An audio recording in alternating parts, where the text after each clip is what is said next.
Air India flight so 272 చేరింది అనుకుంటా మృతుల సంఖ్య. సో సో అయితే వెరీ అన్ఫార్చునేట్. కానీ ఏమై ఉంటుంది, కారణం ఏమై ఉంటుంది అనేది మదిని తెలుస్తుంది. ఎందుకంటే సో అది అంటే అది ఏవియేషన్ ఇండస్ట్రీని ఒక కుదిపేసినటువంటి పెద్ద సంఘటన. సో కాబట్టి అంటే హౌ టు ప్రివెంట్ ఫ్యూచర్ అనేది కావాలి, కాబట్టి దాని గురించి తెలుసుకోవాల్సిన అవసరం ఎంతైనా ఉంది. కాకపోతే నువ్వు నేను చేసే ఏమంటారు ఇన్వెస్టిగేషన్స్ చేసే స్థాయిలో లేము. అది చేయాల్సిన అది ప్రపంచ దేశాలకు చెందినటువంటి సేఫ్టీ ఆర్గనైజేషన్స్ అన్నీ ఓకే మన DGCA ఆధ్వర్యంలో, సో అమెరికాకు చెందినటువంటి యూకేకి చెందినటువంటి ఆ యొక్క సేఫ్టీ సంస్థలన్నీ కలిపి వాళ్ళు ప్రయత్నం చేస్తున్నారు. కానీ సో మనకి ఒక ఫుల్ రిపోర్ట్ రావాలంటే 12 months to 24 months కూడా పట్టొచ్చు. అంటే వన్ ఇయర్ నుంచి 2 years కూడా పట్టొచ్చు. లీస్ట్ తక్కువ 6 నెలలన్నా పట్టొచ్చు. ఎందుకు అంటే కారణం ఏంటి అంటే ఇక్కడ రెండు ఉన్నాయి. ఇది బ్లాక్ బాక్స్ అంటారు. బ్లాక్ బాక్స్ అనేది ఓల్డ్ టర్మ్. ఓకే, దానికి కరెక్ట్ వర్డ్ ఏంటంటే ఈ రికార్డర్స్ లో 2 రకాల రికార్డ్స్ ఉంటాయి. కాక్పిట్ అంటే ఆ పైలట్ కూర్చుండే దాన్ని కాక్పిట్ అంటారు. ఓకే, కాక్పిట్ లో వాళ్ళు మాట్లాడుకునేది కానీ ఎనీ సౌండ్స్ వచ్చేది రికార్డ్ చేసేదాన్ని కాక్పిట్ వాయిస్ రికార్డర్ అంటారు. ఓకే, సో వాళ్ళు మాట్లాడుకునేది, పైలట్లు మాట్లాడుకునేది, లేకపోతే ఎనీ సౌండ్స్ ఇంకా వేరే మిషన్ నుంచి వచ్చే సౌండ్స్ కావచ్చు. Any sound in the cockpit లో రికార్డ్ అయ్యేదాన్ని కాక్పిట్ వాయిస్ రికార్డర్, పేర్లోనే ఉంది cockpit voice recorder. Okay, CVR అంటారు. ఓకే, అది ఒకటి. రెండోది దీనికంటే ముఖ్యమైన రికార్డర్ ఏంటి అంటే ఫ్లైట్ డేటా రికార్డర్. ఫ్లైట్ లో ఏమేమి కంట్రోల్స్ ఎట్లా చేస్తున్నారు, వాళ్ళు ఏమి టచ్ చేస్తే ఏమైతుంది ఆ కాక్పిట్ లో అనేది, ఆ డేటాని కంప్లీట్ గా రికార్డ్ చేసేది every 5 seconds every 2 seconds record చేసేటువంటి దాని పేరు FDR అంటారు, ఫ్లైట్ డేటా రికార్డర్ అంటారు. ఇది చాలా ముఖ్యం. కాక్పిట్ వాయిస్ రికార్డర్ కంటే ముఖ్యమైనది ఈ ఫ్లైట్ డేటా రికార్డర్. అంటే ఆ పైలట్ కానీ కో పైలట్ కానీ ఏ కంట్రోల్ టచ్ చేసినా అది రికార్డ్ అవుతుంది.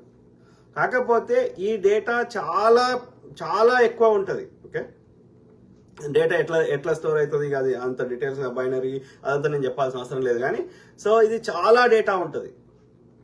ఆ డేటాని డీకోడ్ చేసి ఓకే దాన్ని ఆ సిచ్యువేషన్ అర్థం చేసుకొని దాన్ని ఆ యొక్క రీక్రియేట్ చేసి అంటే సిమ్యులేట్ చేసి ఓకే కంప్యూటర్లో, సో అది ఎట్లా అయింది ఏమైంది తెలుసుకోవాలంటే టైం పడుతుంది అంట. ఓకే, ఈ ఫ్లైట్ డేటా రికార్డర్లో ఉన్న డేటాని లేదా బ్లాక్ బాక్స్లో సామాన్యులు మాట్లాడుకునే భాషలో, సో దీనికోసం టైం పడుతుంది. కాబట్టి సో అది యొక్క ఎక్స్పర్ట్స్ అందరూ, అన్ని దేశాలకు చెందిన ఎక్స్పర్ట్స్ అందరు కలిసి సో అది ఇన్వెస్టిగేషన్ చేస్తారు.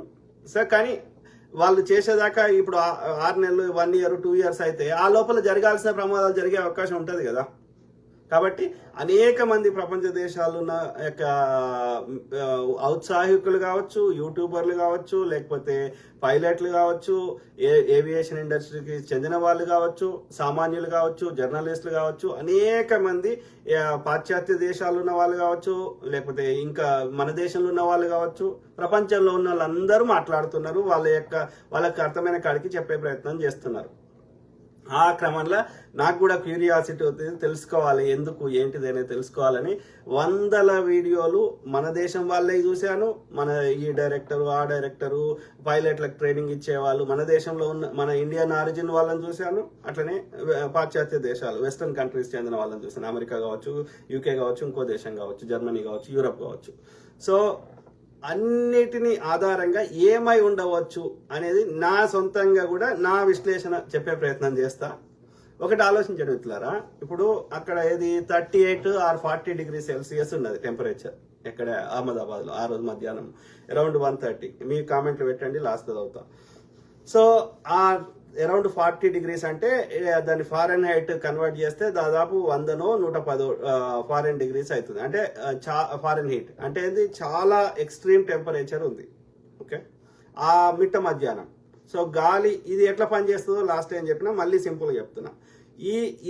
ఇది పైకి లేవాలంటే ఎయిర్ ప్రెషర్ ఆధారంగానే లేస్తుంది, గుర్తుపెట్టుకోండి. వింగ్ పైన ఉండే ప్రెషర్కి వింగ్ కింద ఉండే ప్రెషర్కి తేడా వల్ల అది లేస్తుంది. ఆ ప్రెషర్ ఎట్లా క్రియేట్ అవుతుంది తక్కువ ఎక్కువ అంటే అనేక ఫ్యాక్టర్స్ ఉన్నాయి. మనం పెట్టే ఆ మిషన్స్, ఆ యాంగిల్ ఆఫ్ ఏమంటారు అటాక్ అంటే ఆ యొక్క కంట్రోల్, ఆ ఎయిర్ ఫ్లో విధానాన్ని మనం కంట్రోల్ చేయడము, ఈ ఫ్లాప్స్ ఇట్లా రకరకాల పేర్లతో పిలిచిన ఎండ్ ఆఫ్ ద డే ఆ వింగ్ పైన ఉండే ప్రెషర్ కి వింగ్ కింద ఉండే ప్రెషర్ కి మధ్య ఉండే ఎయిర్ ప్రెషర్ కింద ఉండేది ఎక్కువ ప్రెషర్ ఉంటుంది, పైన ఉండేది తక్కువ ఉన్నప్పుడు ఆ పైకి లేపుతా ఉంటుంది దాన్ని. ఓకే, ఎంత ఎక్కువ తిప్పితే ఎంత ప్రెషర్ డిఫరెన్స్ ఎక్కువ క్రియేట్ చేస్తే అంత పైకి లేస్తుంది అన్నట్టు. దాన్ని ఏ డైరెక్షన్ లో పోవాలి, ఎట్లా పోవాలి అనేది ఈ కంట్రోల్స్ ఇవన్నీ ఇంతకుముందు మనం ఈ యాంగిల్ ఆఫ్ అటాక్ ఇట్లా చెప్పినాం కదా, ఫ్లాప్స్, స్లాట్స్ ఇట్లా రకరకాల పేర్లతో చెప్పినాం కదా. సో అది కాన్సెప్ట్. ఓకే, ఎయిర్ ప్రెషర్ ఆధారంగా ఏరోడైనమిక్ అంటే దీన్ని ఈ ఎయిర్ ప్రెషర్ని ఇన్ఫ్లుయెన్స్ చేసేటి ఏముంటాయి, వాతావరణం కూడా బాగాలేకపోతే ఇన్ని నాట్స్ తోటి నాట్స్లో కొలుస్తారు విండ్ ఫ్లోని. సో ఆ విండ్ ఫ్లో అంత లేనప్పుడు నీకు అంత వెయిట్ని లిఫ్ట్ చేయకపోవచ్చు. అందుకని కొన్నిసార్లు ఆ వాతావరణం సరిగ్గా లేకపోయినా ఈ వెయిట్కి కొందరిని దింపేస్తారు, కొంత లోడ్ తీసేస్తారు. ఓకే, అంటే అర్థం చేసుకోండి, అంత ఇప్పుడు ఎన్ని టన్నుల వెయిట్ అయి ఉంటుంది, ఎన్ని మెట్రిక్ టన్నుల వెయిట్ అయి ఉంటుంది, అంతమంది కూర్చున్నది ప్లస్ వాళ్ళ యొక్క లగేజ్లు అన్ని కలిపితే ప్లస్ వాళ్ళకి కావాల్సిన ఫుడ్ అన్ని కలిపితే ప్లస్ ఫ్లైట్ వెయిట్. అర్థమైందా? అంటే ఎవ్రీథింగ్ క్యాలిక్యులేటెడ్. ఇట్స్ ఏమంటారు, విమానం అనేది అనేక మిషన్ల కలయికతోటి నడుస్తున్న వ్యవస్థ, అది హైలీ కాంప్లికేటెడ్. ఓకే, సో ఒక ఫ్యూయల్ ఎంత వెయిట్ ఉంటుంది, 1,23,000 1,30,000 లీటర్ల పెట్రోల్ ఎంత వెయిట్ ఉంటుంది, అట్లా ఆలోచించండి. మొత్తం వెయిట్ ఎంత, ఇంక్లూడింగ్ ప్యాసింజర్స్ ఎవ్రీథింగ్. సో దీని అంతటిని లేపాలంటే ఆ ఎయిర్ ప్రెషర్ కరెక్ట్ ఉండాలి. సో అయితే ఏమై ఉంటుందని ఒక లేమ్యాన్ టర్మ్స్ లో ఒక కామన్ మ్యాన్ గా ఆలోచించే ప్రయత్నం చేస్తున్నా. ఈ ఫ్లైట్ ఓకే, ఇద్దరు పైలట్లు, ఎక్స్పీరియన్స్డ్ పైలట్లు, అదే నడుపుతున్న పైలట్ కి కో పైలట్ అంటేనేమో మెయిన్ ఆయన మొత్తం ఆయననే చేస్తాడు. ఆయనకు సహాయం చేస్తూ ఆయన చెప్పిన కమాండ్స్ ని ఈ కంట్రోల్, ఎందుకంటే ఆయనకు బయట చూసుకుంటా ఆయన ఫోకస్ చేసి నడపాలి కాబట్టి ఈ కంట్రోల్ ఆ కంట్రోల్ ఆయన చెప్తాడు, ఈయన పక్కకున్న కో పైలట్ ఆయనకు చెప్పినట్టు చెప్పాలి. ఒకవేళ ఆయనకి ఏమైనా అయితే ఈయన కంట్రోల్ తీసుకొని దాన్ని సేఫ్గా ల్యాండ్ చేయాలి. ఓకే, కాబట్టి ఇద్దరు పైలట్లు ఉంటారు, co pilot and pilot. Okay, so pilot అన్ని కంట్రోల్ చేయడు, కో పైలట్ ఆయనకు సహకరిస్తాడు. ఓకే, అంటే పైలట్ చెప్పినటువంటి కమాండ్స్ని ఆయన పాటిస్తాడు. ఇప్పుడు ఫ్లాప్స్ అప్ కావాలంటే, లేకపోతే రిట్రాక్ట్ కావాలంటే, లేకపోతే ఆ యొక్క కింద ఉండే ఆ వీల్స్ దాన్ని గేర్ అంటారు, ల్యాండింగ్ గేర్ అంటారు. ఆ గేర్ ఒక 50 feet పోయినాక లోపలికి పోవాలి. పోకపోతే ఏమవుతుంది అంటే అది కిందికి గుంజుతా ఉంటుంది బరువు, గ్రావిటీ వల్ల. దానివల్ల ఇంకా కష్టం అవుతుంది పైకి లేవడం. సో ఇట్లా రకరకాల కారణాలు ఉన్నప్పుడు ఇక్కడ ఏమై ఉంటుంది అనేది మనము లేమ్యాన్ టర్మ్స్ లో ఆలోచించే ప్రయత్నం చేద్దాం. వీఆర్ నాట్ ఎక్స్పర్ట్స్, మనకు తెలియదు. అది ఫ్లైట్ డేటా, రికార్డర్ డేటాని అనాలసిస్ చేసి విశ్లేషించి ఎక్కడ ఏం జరిగింది అని దానికి డీకోడ్ చేసుకొని అది సిమ్యులేట్ చేసి అది రావడానికి టైం పడుతుంది. దానికి సంబంధించిన ఆర్గనైజేషన్స్ మన ఇండియాకి చెందిన DGCA కానీ, విదేశాలకు చెందిన అమెరికాకి చెందిన NTSP అది కానీ, యూకేకి చెందినటువంటి ఆ సంస్థ పేరు నేను మర్చిపోయినా. సో అనేక వాళ్ళందరూ టైం తీసుకొని, ఎందుకంటే ఒకవేళ నిజంగా ఆ ఫ్లైట్ డిజైన్లోనే లోపం ఉందనుకో, ఈ ఎక్స్ట్రీమ్ టెంపరేచర్ లో ఏదో కాంపోనెంట్ పని చేయకుండా అయిపోయింది అనుకో, అప్పుడు ఏమవుతుంది, డిజైన్ ఫాల్ట్. ఈ కండిషన్ ని వాళ్ళు ఆలోచించకుండా ఫ్లైట్ ని డిజైన్ చేసి ఉంటారు. చేసినప్పుడు ఈ ఎక్స్ట్రీమ్ కండిషన్స్ కూడా ప్రివెంట్ కావాలంటే ఇంకా అక్కడ ఆ యొక్క ఇట్లాంటి పునరావృతం కావద్దు, లేకపోతే వాళ్ళకి ఇంకా ఎయిర్ ఈ యొక్క వేపర్ పోవద్దు, ఇంకోటి కావద్దు అంటే అప్పుడు వాళ్ళు వాడే మెటీరియల్ కానీ, లేకపోతే ఇంకా లైట్ మెటీరియల్తో ఫ్లైట్ తయారు చేయడం కానీ, ఆ యొక్క ఆ ఇంజన్లోకి ఎలాంటి వేపర్స్ పోకుండా ఉండడానికి కానీ, ఎక్స్ట్రీమ్ టెంపరేచర్లో కూడా తట్టుకునేటువంటి మెటీరియల్తో తయారు చేసే ఆ ఎలక్ట్రిక్ వ్యవస్థ కానీ, హైడ్రాలిక్ వ్యవస్థ కానీ, లేకపోతే హైడ్రాలిక్ ఎలక్ట్రిక్ డిపెండెంట్ కాకుండా ఇంకా థర్డ్ ఇంజన్ పెట్టడం కానీ, ఇట్లా రకరకాల ఆప్షన్స్ డిజైన్ లోపం ఉంటే వాళ్ళు సరిదిద్దుకునే అవకాశం ఉంటుంది. కానీ ఎప్పుడు తెలుస్తుంది, అన్ని నార్మల్ కండిషన్స్ ఉన్నప్పుడు ఫ్లైట్ మంచిగా పనిచేస్తుంది. ఇప్పటి వరకు 2005లో మనం ఆర్డర్ ఇస్తే 2011లో మనకి డెలివరీ చేశారు ఇది డ్రీమ్ లైనర్. ఇప్పటివరకు ఈ బోయింగ్ తయారు చేసిన ఈ డ్రీమ్ లైనర్ ఒక్కటి కూడా ఫెయిల్ కాలేదు. 2011 నుంచి మనకు సక్సెస్ఫుల్ గా నడుస్తుంది. ప్రపంచం అంతా రోజు 1000 డ్రీమ్ లైనర్ నడుస్తున్నాయి. కాబట్టి ఇక్కడ ఎక్కడ లోపమైంది అనేది, అది ఆ యొక్క డిజైన్ లోపం ఉంటే బోయింగ్ సంస్థ వాళ్ళ యొక్క లోపాన్ని సరిదిద్దుకునే అవకాశం ఉంటుంది. ఎట్లా తెలుస్తుంది, ప్రాపర్గా ఇన్వెస్టిగేషన్ చేసినప్పుడే తెలుస్తుంది. అండర్ ఎక్స్ట్రీమ్ టెంపరేచర్స్ ఏమన్నా కాంపోనెంట్స్ పని చేయకుండా అవుతాయా, అది సాధ్యమా అనేది తెలుసుకోవాలి. అది ఇన్వెస్టిగేషన్ భాగం. కాబట్టి నేనేమంటున్నా, మనము ఇన్వెస్టిగేషన్ చేసే స్థాయిలో లేవు. ఇప్పుడు నేను ఇన్వెస్టిగేషన్, ఒకవేళ నేనే ఎక్స్పర్ట్ అనుకో, నేను ఇన్వెస్టిగేషన్ చేయాలన్నా టైం పడుతుంది. So it's not exception to anybody. కాబట్టి మనం ఒక లేమ్యాన్ గా మనం ఏమై ఉంటుందని ఆలోచించే ప్రయత్నం చేద్దాం. ఓకే, సో ఆ క్రమంలో ఈ ఫ్లైట్ అంతకుముందు ఫ్రాన్స్ నుంచి ఢిల్లీకి వచ్చింది, ఢిల్లీ నుంచి అహ్మదాబాద్కి వచ్చింది, అహ్మదాబాద్ నుంచి లండన్ పోయే ప్రయత్నం చేస్తున్నారు. ఆలోచించండి. ఓకే, సో ఆ క్రమంలో ఆ యొక్క అరౌండ్ మిట్ట మధ్యాహ్నము అంటే దాదాపు 2 నుంచి 3 గంటలు ఆ యొక్క అక్కడ ఎయిర్పోర్ట్ లో ఉన్నది అంత ఎక్స్ట్రీమ్ టెంపరేచర్ లో ఫ్లైట్. సో ఆ తర్వాత అది పైకి లేచింది. సో ఆ క్రమంలో నేను ఏమంటున్నా అంటే, నేను ఒక కామన్ మ్యాన్ గా ఆలోచిస్తున్నా, దాని లోపల లోపం ఉంటే, ఓకే, ఎక్కడో దాని లోపల ఇంజన్లను ఇంకెక్కడనో లోపం ఉంటే, అది అహ్మదాబాద్ నుంచి ఢిల్లీ వచ్చేటప్పుడు, లేకపోతే ఫ్రాన్స్ నుంచి ప్యారిస్ నుంచి ఢిల్లీ వచ్చేటప్పుడు, ఢిల్లీ నుంచి అహ్మదాబాద్ వచ్చేటప్పుడు ఎక్కడో చోట ఆ పైలట్ కి కొంచెమన్నా సౌండ్ లోనో ఎక్కడో చోట ఒక డిఫరెన్స్ కనిపెట్టేవాడు కదా. ఆలోచించండి, యూజ్ బ్రెయిన్. ఓకే, రెండోది, ఇప్పుడు they can reject take off అంటే గాల్లోకి వెళ్ళి పైకి లేవడం. ఓకే, సో ఎక్కడ లోపం ఉన్నా సరే ఆయన ద పైలట్ కి have every right to reject the take off. అంటే ఆ టేక్ ఆఫ్ ని క్యాన్సిల్ చేసి లాస్ట్ మినిట్ లో కూడా క్యాన్సిల్ చేసే హక్కు పైలట్ కు ఉంది. అంటే వాళ్ళు ఆ ఇంజనీర్లు ఎవరైతే ఉంటారో అన్ని కంపోనెంట్స్ చెక్ చేసిన తర్వాత మంచిగా ఉంది అంటే, అన్ని విధాల కరెక్ట్ ఉంది అనిపిస్తేనే దే గివ్ అప్రూవల్ ఏది ఫ్లైట్ కావడానికి. ఎవరు? ఈ పైలట్ కాదు, ఇంజనీర్లు. ఓకే, మెయింటెనెన్స్ చేసే ఇంజనీర్లు. వాళ్ళది అయిపోయిన తర్వాత అంటే అథారిటీ, ఓకే, ఆ యొక్క ఎయిర్పోర్ట్ కి సంబంధించిన అథారిటీ వాళ్ళు అన్ని కంపోనెంట్స్ డబుల్ చెక్ చేసినాక అన్ని మంచిగా ఉన్నాయి అంటేనే వాళ్ళు అప్రూవల్ ఇస్తారు. ఆ తర్వాత మళ్ళీ పైలట్ ఏం చేస్తాడు? అన్ని విమానం చుట్టూ తిరిగి విమానం లోపల తిరిగి అన్ని కరెక్ట్ ఉన్నాయి అంటేనే ఆయన టేక్ ఆఫ్ తీసుకుంటాడు, లేకపోతే ఈ క్యాన్సల్స్ రద్దు చేసుకుంటాడు. ఓకే, అర్థమైందా? సో అంటే ఈడ 2-3 అంచెలుగా అన్ని చెక్ చేస్తారు, అన్ని సిస్టమ్స్ అన్ని విధాల పర్ఫెక్ట్ ఉంది అని అన్ని ఒకటే వ్యక్తి కాదు, ఒక వ్యక్తి తప్పు చేసే అవకాశం ఉంటుంది. ఈ 2 వ్యవస్థలు, ఇంజనీర్లు కానీ లేకపోతే ఈ పైలట్ కానీ అన్ని చెక్ చేసుకున్నాక కాన్ఫిడెంట్ గా అన్ని మంచిగా ఉన్నాయి అంటేనే they go the take off. అంటే అర్థమైంది ఇక్కడ.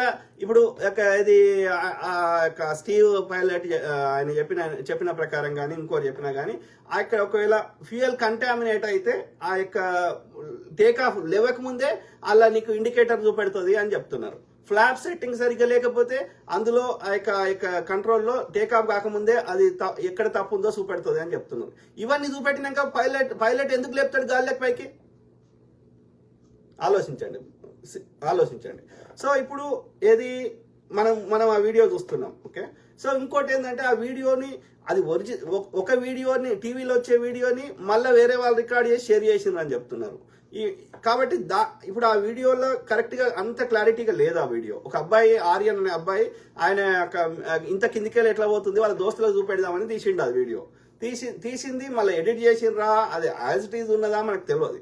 కాబట్టి ఆ వీడియో ఆధారంగా మనం ఏం జడ్జి చేయలేము. ఓకే, సో ఆ సౌండ్ ఎడిట్ చేసిందా, అట్లనే ఉందా, అందులో ఇంకా ఎక్స్ట్రా ఇది కనిపిస్తుంది అది కనిపిస్తుంది, వీల్స్ వరకు కరెక్ట్ కానీ మిగతాది ర్యాట్ డిప్లాయ్ చేసిండ్రు అట్లాంటి అది ఏంది అనేది మనకి కరెక్ట్ గా ఫ్లాప్స్ కిందికి ఉన్నాయా పైకి ఉన్నాయా చెప్పలేకపోతున్నాం. దీన్ని కరెక్ట్ చెప్పాలంటే ఇది కొంత అనాలిసిస్ చేయగలుగుతాం కానీ కరెక్ట్ చెప్పాలంటే ఆ FDR నుంచి వచ్చే డేటానే ముఖ్యమైనది. ఓకే, సో ఆ క్రమంలో నా లేమ్యాన్ గా నేనేం ఆలోచిస్తా అంటే, దాంట్లో లోపాలు ఉంటే అది పైకి ఎందుకు లేస్తుంది అనేది నా అభిప్రాయం.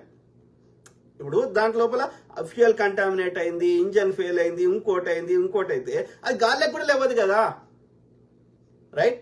కాళ్ళకి వేపర్ పోయింది, ఇంకోటి అయితే అది భూమి మీదనే ఉంటుంది. 625 ఫీట్లకు లేవదు కదా. ఆలోచించండి. ఓకే, సో అది ఒక 1000 ఫీట్లో 2000 ఫీట్లో లేచి ఉంటే అది ఇంజన్ ఫెయిల్ అయినా ఇంకోటి ఫెయిల్ అయినా పైలట్ తన చాకచక్యంతో ఎక్కడో చోట మెల్లగా సేఫ్ ల్యాండ్ చేసేవాడు. దురదృష్టం ఏంటంటే అది 605 ఫీట్ కాగానే ఇక అది వర్కౌట్ కాలే. అది ఇక అంటే నీకు ఎక్కువ డిస్టెన్స్ లేదు కవర్ చేయడానికి, ఆ లోపలనే గుద్దుకొని ఇది అయింది. ఓకే, అర్థమైందా? సో ఆ క్రమంలో ఈ యొక్క ఏమంటారు ఆ నేనేమంటున్నా, అందులో ఇంజన్ లో ఫెయిల్ అయితే ఇంకోటి అయితే అది గాల్లోకే లేవదు కదా, రైట్? ఫస్ట్ ఆఫ్ ఆల్ ఆ పైలట్ అనేట ఆయన వాళ్ళ లోపం ఉంటే వాళ్ళ కంప్యూటర్లో చూపెడుతుంది వాళ్ళ సిస్టంలో ఎక్కడ లోపం ఉంది అనేది ఆయన టేక్ ఆఫే తీసుకోడు. ఒక న్యాచురల్గా ఈయనకు తెలియకుండా ఏదైనా జరిగినా అది గాలికే లేవది. కానీ మనకు క్లియర్గా రన్వేల చివరి దాకా పోయి ఆ యొక్క రన్వే నుంచి లేస్తుంటే కింద దుమ్ము కూడా లేస్తున్నది అంటే ఇంజన్లో ఆయన గాలికి లేచినప్పుడు ఏ సమస్య లేదు అని అర్థమే కదా. ఆల్రెడీ ఫ్రాన్స్ నుంచి ఢిల్లీ వచ్చినప్పుడు ఒక్క దగ్గర అది ఎక్కడ లోపం ఉంటే సౌండ్లోనో ఎక్కడో తెలిసేది కదా. ఆ పైలట్ ఆల్రెడీ కంప్లైంట్ చేసేటోడు కదా, రైట్. మళ్ళీ ఢిల్లీ నుంచి అహ్మదాబాద్ దాకా అది సక్సెస్ఫుల్గా వచ్చేది కాదు కదా. ఈ ఇంజనీర్లు అప్రూవ్ ఇచ్చేవాళ్ళు కాదు కదా, పైలట్లు అప్రూవ్ ఇచ్చేవాళ్ళు కాదు కదా. అంటే అక్కడ ఎక్కడ లోపం కనిపిస్తలేదు. ఓకే, మరి ఏమై ఉంటుంది? గాల్లోకి లేచింది అంటే అది అంత మంచిగున్నట్టే లెక్క. మరి ఏమై ఉంటుంది ఆలోచించాలి. ఇంత బరువు, ఇంతమంది కానీ వాళ్ళ లగేజ్లు కానీ ఫ్లైట్ కానీ, ఇంకోటి ఏంటంటే ఆ గేర్ అనేది మీరు అబ్జర్వ్ చేయండి, అది 50 ఫీట్లు కానీ 100 ఫీట్ల లోపలనే దాన్ని లోపలికి అంటారు ఆ కింద ఉన్న గేర్ ఆ యొక్క ల్యాండింగ్ గేర్ని. కానీ మీరు అబ్జర్వ్ చేయండి, అక్కడ టేక్ ఆఫ్ నుంచి ఆడ యాక్సిడెంట్ అయ్యేదాకా అది ఎప్పుడు కూడా లోపలికి పోలే. 625 ఫీట్ల దాకా కూడా లోపలికి పోయినట్టు కనిపించలే ఇక్కడ. ఎందుకంటే మనకు ఆ విజువల్లో ఇక్కడ నుంచి మొత్తం కనిపిస్తుంది అది. సో మరి మనకి తెలియకుండా 625 ఫీట్కి పోయినాక మన దగ్గర ఆ వీడియో లేకపోతే నేనేం చేయలేను. కానీ ఓకే, కానీ మోస్ట్ ప్రాబబ్లీ అది లేకుండా అనిపిస్తుంది. కొంతమంది ఏమంటారు అంటే అది కావాలని ఆయన కిందికి అన్నాడు, ఎందుకంటే ఎక్కడన్నా ల్యాండ్ అయినా కానీ ఒకవేళ సేఫ్గా ఇంకా నష్టం ఎక్కువ జరగకుండా ఉంటుంది అన్న ఉద్దేశంలో ఆయన కిందికి అన్నాడు అని అంటున్నారు మన ఇండియాకు చెందిన వాళ్ళు. తెలియదు, ఓకే, మన ఇండియాకు చెందిన పైలట్లు తెలియదు. కానీ ఇంకోటి 2 ఇంజన్లు ఇప్పుడు అయితే ఏమైంది, ఆ 625 ఫీట్ దాకా లేచింది మంచిగానే, ఆ తర్వాత ఇంకా పైకి పోతలేదు. ఆయన ఎంత విధాలు ట్రై చేసినా ఎందుకు పోతలేదు? పోవాలి ఆ లిఫ్ట్ కావాలి అంటే ఎక్కడ లోపమైంది అనేది ఇక్కడ క్వశ్చన్ మార్కు. అంటే దానికి కావాల్సినటువంటి ఆ ప్రెషర్, ఆ యొక్క పవర్, ఆ యొక్క ప్రెషర్ డిఫరెన్స్ కానీ, ఆ ప్రెషర్ డిఫరెన్స్ క్రియేట్ చేయడానికి కావాల్సిన ఈ పవర్ కానీ, అంటే థ్రస్ట్ అంటారు, థ్రస్ట్ అంటే ఆ పవర్ కానీ అది ఇంజన్ల ద్వారా వస్తుంది. ఓకే, ఆ టర్బో అది ఎంత ఫోర్స్ తిప్పితే అంత. కానీ అది ఆల్రెడీ ఫుల్ ఫోర్స్గా తిప్పినాక ఇక అంతకంటే ఎక్కువ తిప్పడానికి అవకాశం లేదు కదా. ఆ ఇంజన్స్ని ఫుల్ స్పీడ్ పెట్టినాక ఇంక అంతకంటే ఎక్కువ చేయలేము. అప్పుడు ఏమవుతుంది అంటే ఫుల్ కెపాసిటీ పెట్టినా అది పైకి లేస్తలేదు అంటే అర్థమైంది. అంటే ఉండాల్సిన దానికంటే బరువు ఎక్కువైందా, లేకపోతే ఆ యొక్క ఎయిర్ వాతావరణము మిట్ట మధ్యాహ్నము 40 డిగ్రీల సెల్సియస్ ఆ యొక్క ఎయిర్ ప్రెషర్ తక్కువ ఉందా, అంటే పైలట్ అండర్ ఎస్టిమేట్ చేసిండు ఆ ఎయిర్ ప్రెషర్ని. Could be any reason. ఎవరు కూడా తనంతటి తాను చంపుకోవాలని ఎవరు ట్రై చేయరు. యాక్సిడెంట్ అంటేనే ఇప్పుడు రోడ్డు మీద పోతాం, మనం కావాలని యాక్సిడెంట్ చేసుకుంటామా? నా ప్రాణాన్ని నేను చంపుకుంటున్నా? యాక్సిడెంట్ అంటేనే యాక్సిడెంట్ ఈజ్ నథింగ్ బట్ మనకు తెలియకుండా అవుతుంది అని అర్థం. మనకు మైండ్ సెట్ అప్పుడు ఏమో ఆలోచనలు లేకుండానో, లేకపోతే ఏమవుతుందిలే అన్న ఒక నిర్లక్ష్య ధోరణియో, ఎన్నోసార్లు అయింది ఇది పెద్ద విషయం కాదు అన్న భావనో ఏదన్నా కావచ్చు. అంటే it could be, maybe I'm wrong. Okay, నేను అనుకుంటున్నా ఇంకోటి ఏంటంటే 2 ఇంజన్లు ఒకటేసారి ఫెయిల్ అవ్వడం అది సాధ్యం కాదు అని చెప్తున్నారు. అది సాధ్యం, అట్లా కావాలంటే 2 ఇంజన్ల లోపలికి పెద్ద పక్షులు, చిన్నవి కావు, పెద్ద పక్షులు, గీసు అంటే బాత్ కంటే పెద్దగా ఉంటుంది అమెరికాలో, ఇంకా కెనడాలో అక్కడిక్కడ ఉంటాయి. సో అది అట్లాంటి పెద్ద పక్షులు 2 ఇంజన్లకి ఒకటేసారి పోవాలి. కానీ మేము లైట్లు వేస్తాము, ఆ లైట్లను చూసి పక్షులు భయపడి దూరం పోతాయి. అట్లాంటిది ఇప్పటి వరకు ఒకటే ఒక దగ్గర జరిగింది హడ్సన్ రివర్ మీద, కానీ ఇప్పటి వరకు అది జరగలేదు. కాబట్టి ఆ 2 ఇంజన్లకి ఒకటేసారి పక్షులు పోవడం అని పోయి ఒక్క ఇంజన్ తోటైనా పైకి లేస్తుంది. 2 ఇంజన్లు ఒకటేసారి పోవడం అనేది అది జరగదు, అది మామూలుగా జరగదు అని చెప్తున్నారు ఎక్స్పర్ట్స్. అన్నప్పుడు ఇక్కడ మనకి ఎక్కడ బర్డ్స్ కూడా కనిపిస్తున్నాయి ఆ వీడియోలో. అంటే ఆ బర్డ్స్ తోటి హిట్ అయ్యేది, కానీ ఒకవేళ బర్డ్స్ వచ్చి హిట్ అయితే అది అంత స్పీడ్లో తిరిగినప్పుడు ఆ బర్డ్ హిట్ అయితే అవి కొట్టుకొని అలా పొగ వచ్చి మంట వచ్చి ఇది అవుతుంది. అట్లాంటి ఏం కనిపించలేదు మనకి 2 ఇంజన్లలో. ఓకే, ఇంకోటి ఏంటంటే ఒక ఇంజన్ పాడై ఇంకో ఇంజన్, ఒకటే ఇంజన్ పనిచేసింది అనుకో, పనిచేసే ఇంజన్ దిక్కు అది వంగి ఉంటుంది విమానం, కానీ అది విమానం వంగి లేదు, ఇట్లా సమాంతరంగా పోతున్నది. అంటే అర్థమైంది, అయితే 2 ఇంజన్లు పాడు కావాలి, లేకపోతే 2 ఇంజన్లు మంచిగా పనిచేయాలి. అర్థమైందా? సో 2 ఇంజన్లు ఒకటేసారి అది పాడవ్వాలనుకుంటే అది భూమి మీద ఉన్నప్పుడే అవుతాయి కదా. ఒకవేళ టెక్నికల్ లోపమో ఇంకో లోపం ఉంటే టేక్ ఆఫ్ ముందే అవుతుంది కదా. అది వేపర్ లాకో ఇంకో లాక్ అయితే భూమి మీద ఉన్నప్పుడే కావాలి కదా. గాలిలోకి లేచినాక ఎందుకు అవుతుంది? ఆలోచించండి. సో గాల్లోకి లేచినాక అవుతుందంటే ఈ భూమి మీద టెంపరేచర్కి అదనంగా టెంపరేచర్ ఈ యొక్క ఇంజన్ తిప్పడం వల్ల ఇంకా పెరిగిందా, దానివల్ల ఏమైనా ఎలక్ట్రిక్ ఈ యొక్క ఏమంటారు డిస్కనెక్షన్ అయిందా, హైడ్రాలిక్ సిస్టమ్ ఏమైనా పాడైందా, అట్లా అవుతుందా? అయితే భూమి మీదనే కాదు, నా అంచనా ప్రకారం భూమి మీదనే కావాలి. గాల్లోకి లేచినాక కావద్దు. గాల్లోకి లేచిన దానికి భూమికి ఏం డిఫరెన్స్ ఉంది టెంపరేచర్లో? మోస్ట్ ప్రాబబ్లీ నేను అనుకుంటున్నా maybe they under estimated the air pressure. ఆ ఎయిర్ ప్రెషర్ ఇన్ని నాట్స్ ఉన్నప్పుడే దాన్ని లేపాలి. ఇంత వెయిట్ని ఆ ఎయిర్ ప్రెషర్ సరిగ్గా లేకపోవడం వల్ల ఆయన లేపే ప్రయత్నం చేసినప్పుడు ఆ వాతావరణంలో అంత ప్రెషర్ లేనప్పుడు అది ఇంకా పైకి లేవలేకపోవడం వల్ల ఈ వెయిట్ ఎక్కువ ఉండడం వల్ల ఎక్కడో చోట వచ్చి ఆగిపోయింది అని నేను అనుకుంటున్నాను. ఇంజన్ ఫుల్ కెపాసిటీ రెండు తిప్పినా కానీ అది సరిపోతలేదు దాన్ని లేపడానికి. కారణం ఏంటి అంటే గాలిలో ప్రెషర్ లేదు, ఆ వేడి వల్ల. ఓకే, ఎనఫ్ ప్రెషర్ క్రియేట్ కాలేదు. అంటే అర్థం ఏంది, ఇక్కడ పైలట్ అండర్ ఎస్టిమేట్ చేశాడు ఆ ఎయిర్ ప్రెషర్ని. ఎందుకంటే అది బయట ఉన్నది, అది విమానంలో లేదు, అది అవుట్ సైడ్ ఉన్నది. సో అంటే అందుకే వాతావరణం సరిగ్గా లేనప్పుడు ఇది మేము క్యాన్సిల్ చేస్తారు ఫ్లైట్స్, ఎందుకంటే ఇదే కారణం. ఓకే, సో కాబట్టి ఇక్కడ ఏమైంది అనేది తెలియదు. ఆ యొక్క ఎఫ్డిఆర్ ఫ్లైట్ డేటా రికార్డర్ లేదా బ్లాక్ బాక్స్ యొక్క డేటాని పూర్తిగా అనలైజ్ చేస్తే మనకు మోర్ అక్యురేట్ ఇన్ఫర్మేషన్ వచ్చే అవకాశం ఉంటుంది. ఓకే, సో అంతవరకు దాకా ఎవరికి దోచింది వాళ్ళు చెప్తుంటారు, చెప్పని. సో నేనేమంటున్నా అంటే కొంతమంది మన ఇండియాలో ఏది పైలట్ తప్పు చేసిండు, పైలట్ ఎందుకు తప్పు చేస్తాడు, ఆయన ప్రాణం ఆయన తీసుకుంటాడా? కరెక్టే, కావాలని ఎందుకు చేస్తాడు? కావాలని చేసిండు అని అంటున్నాము మనం. కావాలని ఎవరు చేయరు, కావాలని చేస్తే దాన్ని యాక్సిడెంట్ అనరు. It happens. మన ఆలోచన ఆ టైంలో మన మైండ్ సెట్ ఎట్లుందో, లేకపోతే ఇది ఇన్నిసార్లు నడిపినాం కదా, ఎప్పుడేం కాలేదు కదా, ఇప్పుడు కూడా అవుతుందా అన్న ఆలోచన ఉండవచ్చు.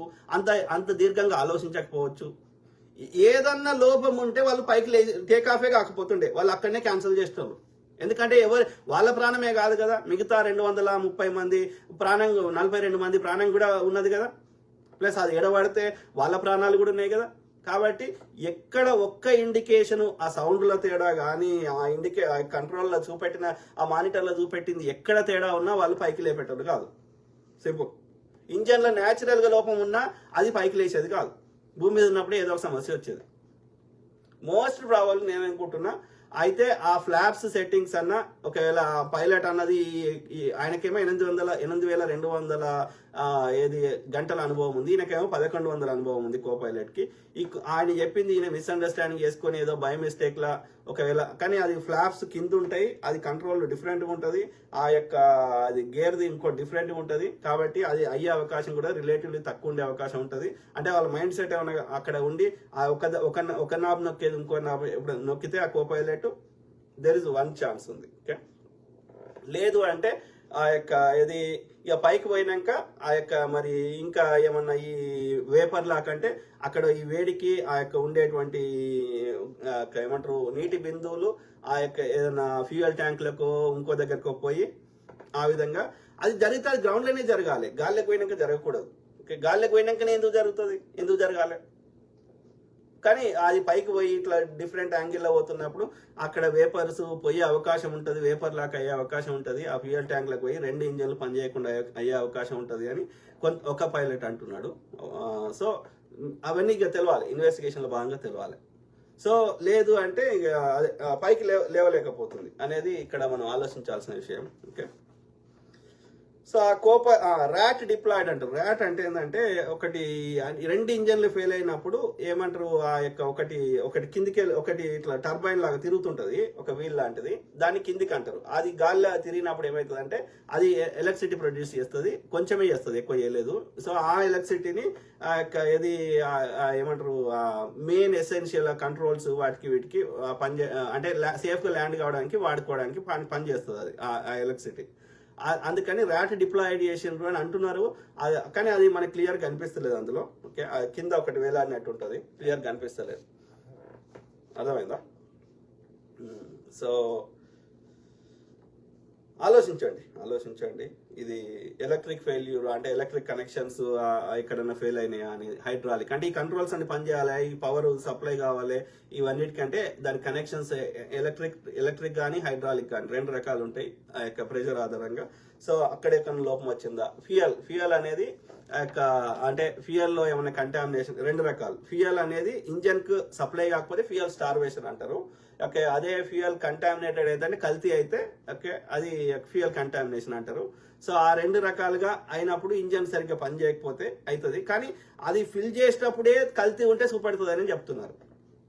అది ఫిల్ చేసేటప్పుడు తర్వాత టేక్ ఆఫ్ చేసే ముందు ఆ కంట్రోల్లో చూపెడుతుంది అది కంటామినేటెడ్ అయితే అని చూపెడుతున్నారు. మరి అన్నప్పుడు ఫ్యూయల్ స్టార్వేషన్ కావాలి. స్టార్వేషన్ అంటే ఇంజన్కి ఫ్యూయల్ అందకూడదు అంటే ఆ కనెక్షన్స్, ఆ ఫ్యూయల్ పైప్స్, లేకపోతే దానికి ఆ పంపు చేసేటువంటి మోటార్స్, దానికి సంబంధించిన ఎలక్ట్రిక్ సప్లై, లేకపోతే హైడ్రాలిక్, ఇన్ని వ్యవస్థలు ఒకటేసారి గాల్లోకి లేవు. అది కూడా 30 సెకండ్స్ 1 మినిట్ లోపలనే గాల్లోకి లేవగానే ఎందుకు పోతాయి భూమి మీద పోని? మోస్ట్ ప్రాబబ్లీ నా పర్సనల్ ఒపీనియన్ అయితే ఆ పైలట్ ఎక్కడో అండర్ ఎస్టిమేట్ చేసిండు, వాతావరణంనా లేకపోతే ఆ ఫ్లాప్ సెట్టింగ్ ని ఎక్కడో. ఇది మోస్ట్ ప్రాబబ్లీ పైలట్ మిస్టేక్ అని నేను అనుకుంటున్నాను, నా పర్సనల్ ఒపీనియన్. కావాలని ఎవరు చేయరు, అది అండర్ ఎస్టిమేషన్ సరిగ్గా వేయలేక. ఓకే, అది ఏమంటారు, అట్లాంటి సిచ్యువేషన్ ఇంతకుముందు ఫేస్ చేయనప్పుడు దాన్ని ఇట్లాంటిది కూడా అవుతుందా అనేది ఆలోచన లేనప్పుడు. ఓకే, అర్థమైందా? తక్కువ లోడ్ ఉందనుకో నీకు ఆ ఇబ్బంది ఉండకపోతుండే, వాతావరణం అటు ఇటు ఉన్నా. లోడ్ కూడా ఎక్కువ ఉన్నది కాబట్టి, ఫుల్ లోడ్ ఉన్నది కాబట్టి ఆ లోడ్కి తగ్గ ఎయిర్ ప్రెషర్ లేకపోతే, ఆ ఎక్స్ట్రీమ్ ఎయిర్ కండిషన్స్లో, ఆ యొక్క హై టెంపరేచర్స్లో లేకపోతే సమస్య వస్తుంది. ఎక్స్ట్రీమ్ హీట్ ఉన్నప్పుడు నీకు ఎయిర్ ప్రెషర్ తక్కువ ఉంటుంది, దాని పైకి పుష్ చేయలేదు అది. సో అక్కడ ఎస్టిమేషన్ కరెక్ట్ చేయలేకపోవచ్చు పైలట్. అప్పుడు నీకు లోడ్ తగ్గించుకుంటే అప్పుడు ఆ ఉన్న ప్రెషర్కి సరిపోయేది. అక్కడెక్కడో అండర్ ఎస్టిమేట్ చేసి ఉంటాడు ఆ పైలట్, ఆ సిచ్యువేషన్ ఆలోచించకపోయి ఉంటాడు. Could be. ఫ్లైట్ మాత్రం ఇప్పటివరకు ఒక్క యాక్సిడెంట్ కాలేదు. మంచి flight, dream liner, good record ఉంది. స్టార్టింగ్ లో అది తయారు చేసిన కొత్తల్లో కొన్ని ఎలక్ట్రిక్ సమస్యలు వచ్చినాయి, కానీ గత దాదాపు 12-13 ఏళ్ల నుంచి సక్సెస్ఫుల్ గా నడుస్తుంది. రోజుకు 787 నడుస్తున్నాయి డ్రీమ్ లైనర్. ఎవరికి ఏ సమస్య రాలేదు. అంటే 11 ఏళ్ల నుంచి కంటిన్యూస్ గా 1000 ఫ్లైట్లు నడిపినప్పుడు ఆ సేమ్ డిజైన్, ఆ పర్టికులర్ డిజైన్ రాలేదు అంటే అది లోపాలు లేవు అని అర్థం. ఓకే, కానీ ఇక ఇన్వెస్టిగేషన్ లో ఇంకా ఏం డీటెయిల్స్ రావాలో వస్తాయి. ఓకే,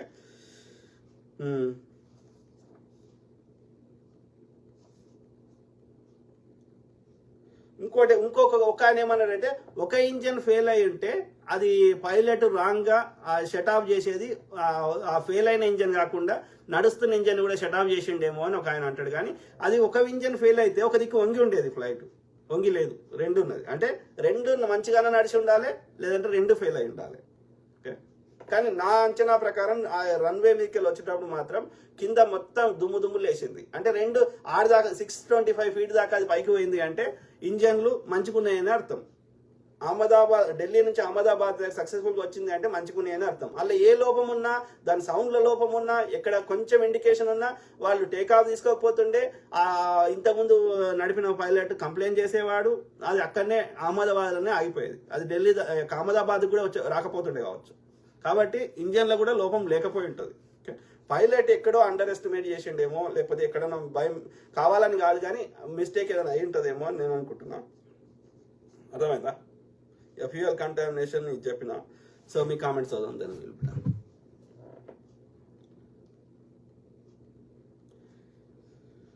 మనం మాట్లాడేది ఏంటంటే ఇట్లాంటి పునరావృతం కాకూడదు అనేదే మన బాధ. ఓకే, మనకే కాదు, ప్రపంచం అంతా.